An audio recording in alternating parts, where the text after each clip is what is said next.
दूसरा तीमुथियुस उसका 1 अध्याय उसके 7 पद।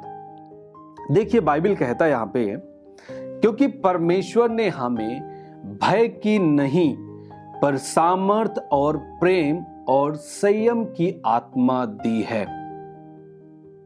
समझ रहे हैं?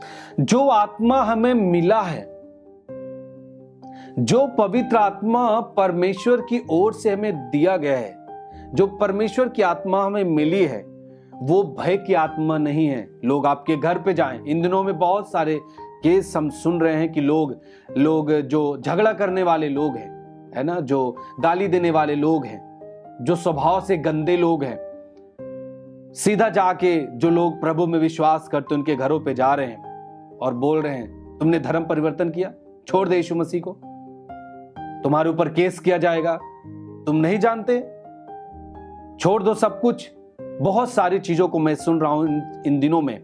लेकिन मैं आपको बताना चाहता हूं, आप खड़े रहना, आपको गाली नहीं देना है, परंतु आपको खड़े रहना है इस बात के लिए कि मैं यीशु को जानता हूं, यीशु मसीह पे मेरा ईमान है, यीशु ने मेरे जीवन को बचाया है, यीशु ने मेरे स्वभाव में बदलाव को लेके आया है।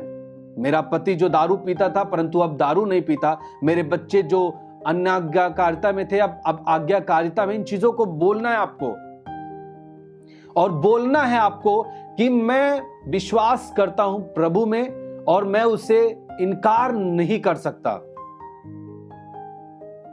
मैं इनकार नहीं कर सकता, मैं हमेशा विश्वास करूंगा।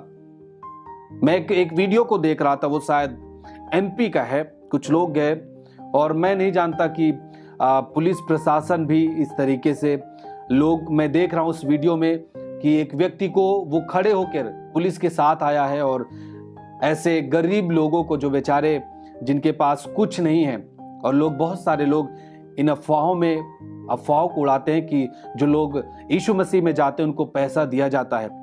आप सोचिए वो लोग कितने सालों से विश्वास कर रहे हैं, परंतु वो गरीबी अभी उनके पास जो कच्चा मकान है, मैं देख रहा हूं उस वीडियो में, कच्चे मकान उनके पास अभी भी है। यदि पैसे दिए जाते तो उनके पास पक्का मकान होता और अच्छे कपड़े होते, सब कुछ अच्छा होता, लेकिन उसके पास कच्चा घर है। और वो प्रशासन के साथ एक व्यक्ति वहां पे पहुंचा है और उस भाई को धमकी दे रहा है, मारने की धमकी दे रहा है, बोल रहा है कि यदि तुम मेरे गांव में आओगे तो मैं तुम्हारे पांव, पैर, हाथ पैर सब तोड़ दूंगा। और प्रशासन साथ में खड़ा है। मैं नहीं जानता कि क्या लोग किस तरीके से आज कर रहे हैं, परंतु परमेश्वर हमारा न्यायी है, वो न्याय करेगा। हर समय जो लोगों को सताते हैं, जो नम्र व्यक्ति को सताते हैं, वो हमेशा राज्य नहीं करते। एक बात याद रखिएगा, परमेश्वर है जो न्यायी है, परमेश्वर है जो एक एक बात का हिसाब लेगा। जो व्यक्ति मसीही लोगों को सता रहे हैं उनके परिवारों से हिसाब लेगा, याद रखिएगा इस बात को।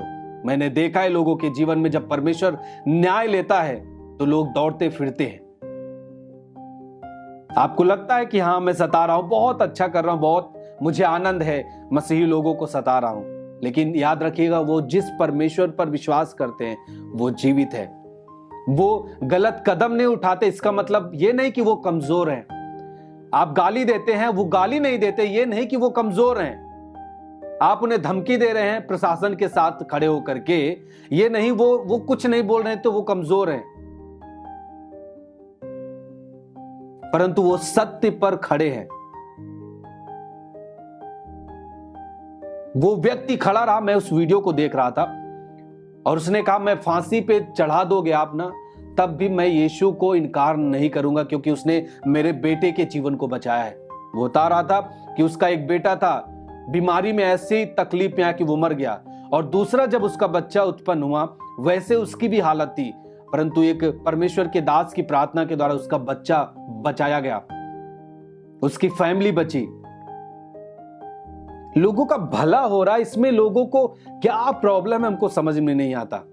जब लोग बचाए जा रहे हैं, लोगों का जीवन बदल रहा है, वो आपसे प्यार कर पा रहे हैं, आप डंडा उठा के उसको धमकी दे रहे हैं, आप मारने की धमकी दे रहे हैं, परंतु वो कुछ नहीं बोल रहा है, उसका स्वभाव बदला है मेरे भाई।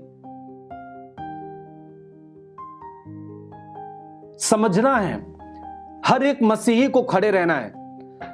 बाइबल कहता है एक बात को, यदि आप मनुष्य के पुत्र यीशु मसीह के बारे में यदि आप इस धरती पर लोगों के सामने ले जाएंगे, लोग जब आपसे पूछेंगे क्या तू यीशु मसीह को जानता है, और आप विश्वास करते हैं और आप कहते हैं नहीं नहीं मैं जाता था लेकिन बंद कर दिया, मैं नहीं जाता चर्च, मैं यीशु पर ईमान नहीं रखता। जब आप लज्जा में होकर और भय में आकर इस बात को बोलते हैं, बाइबल कहता है जब यीशु मसीह न्याय के सिंहासन पर बैठा होगा ना, वो भी पिता के सामने आपको इनकार करेगा कि मैं इस व्यक्ति को नहीं जानता।